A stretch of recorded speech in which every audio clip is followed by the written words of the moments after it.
Hello, how are all of you doing? I hope you're having a great time. Hope the shooting season started and you're finding a lot of use in building stages using this tool. Hopefully. I see a lot of new people who signed up to download the tool, which is fantastic. So let's go into the new update this week.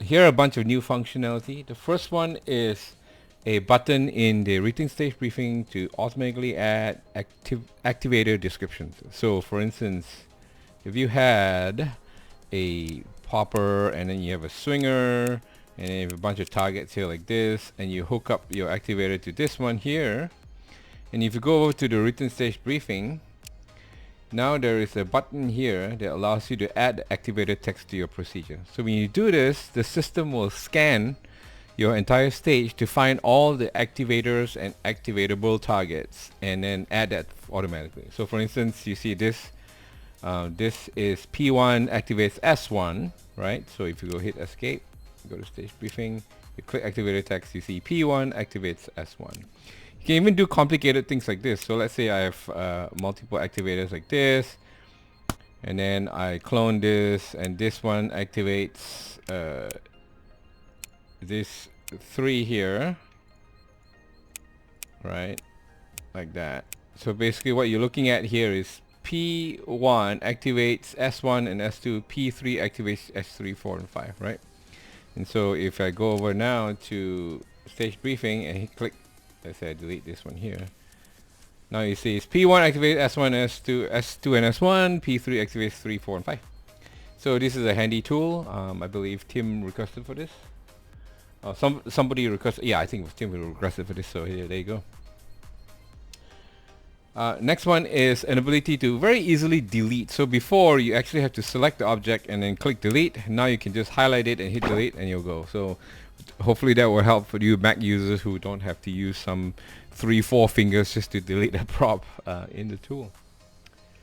And then we also have clone now. So in Keybindings, so if you go over to Keybindings here, go to File, Settings, go to Keybindings. Now we have the clone button, which was a middle mouse button here traditionally. But for some of you who have who are using Macs who only have a 2-button mouse, you can now bind this to some other key, maybe End or Page, I don't know, Insert or something like that on your keyboard.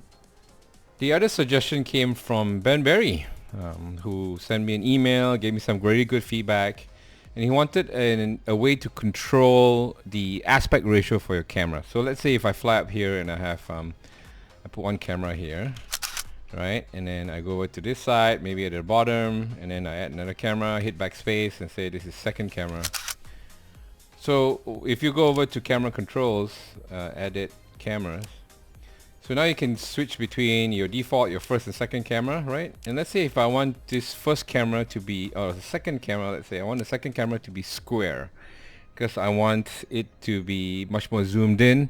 I can now click and choose the aspect ratio for the camera. So you can see there are 5 different settings: 16:9, 4:3, 1:1, 3:4, and 9:16. So if I want square, it would be 1:1. I click on that. Now you have a square image that you can save into your file. And you can use this in whatever program you use to create your written stage briefing. Or if you prefer to do some Instagram stuff, you can do 9:16, portrait mode, or even 3:4. You can do that as well. And yeah, so this is all saved together with your camera settings, and you can use this to export whatever you like. So here's another cool suggestion from Tim. So what he wanted was the ability to set your default colors for the mostly used colorable stuff, things like walls, fault lines, and for poppers. And so traditionally, if you drop your popper here, you drop your wall, it assumes the default colors. If I go over to the color picker, now you see there are 3 additional default colors here. So fault line defaults are yellow, walls and steel are white.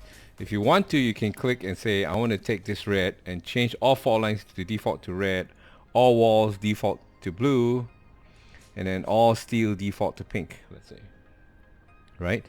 And so now what happens is in the future, when I drop a wall, it will always assume the default colors. If I drop poppers, it will always drop pink because that's what my default colors are. And then if I switch over to draw fault lines mode, all my fault lines are going to be red because that's what I set as default.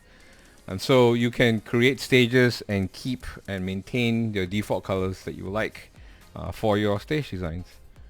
If you don't like it, if you want to reset it to default, just go over here and just click reset, and now it goes back to the default colors. Yeah, I think that's pretty handy. Thanks for the suggestion. There are also a bunch of UX changes, things like I moved feedback over here into the main menu. I adjusted the written stage briefing screen to be a little bit more dynamic for those of you with smaller screens, smaller aspect ratio screens. And this one here as well, this prop menu now adjusts based on your aspect ratio of your screen. So if you have a smaller screen, it will still show the prop preview. I also enabled IPSC official designations for Noshoots. So if you drop a IPSC Noshoot, you will have a N/S. I've also added in written stage briefing 2 changes here suggested by Baz, and that is basically adding time plus as a scoring type and a way to add a blank course type. For some of you who have no course types here and you want to automatically generate, you can click generate. You see that it is a time plus course. It doesn't add any medium, long, classifier, or whatever type course here. For those of you who use different shooting disciplines. And then a few more new props, two new props. One is a 3-hole wall and a IPSC 2-stack with hardcover. And this is essentially the equivalent of the USPSA one, like this. So you can switch back and forth. So there you go. Hopefully you'll like this new update with all these new changes. I'd like to take the opportunity to thank the Patreon subscribers who have supported us so far, and I do hope that we can continue to improve the tool together. For those of you who are interested or wish to support me in updating the software and improving the functionality so that you can create stages for your shooting matches as quickly as possible, I appreciate that if you can go over to the Patreon page. I'll appreciate any support that I can get. Again, if you want to give feedback, hit escape, go over to set the file and click on feedback here. Or the best way to do it is to join our Discord server. The link to the Discord server is in the YouTube description below. And if you haven't seen the tutorial series yet, I urge you to click on the button on the top right. It will lead you to the playlist for all the tutorial series to teach you how to use this tool and make the most out of it. Have a great weekend and see you on the range.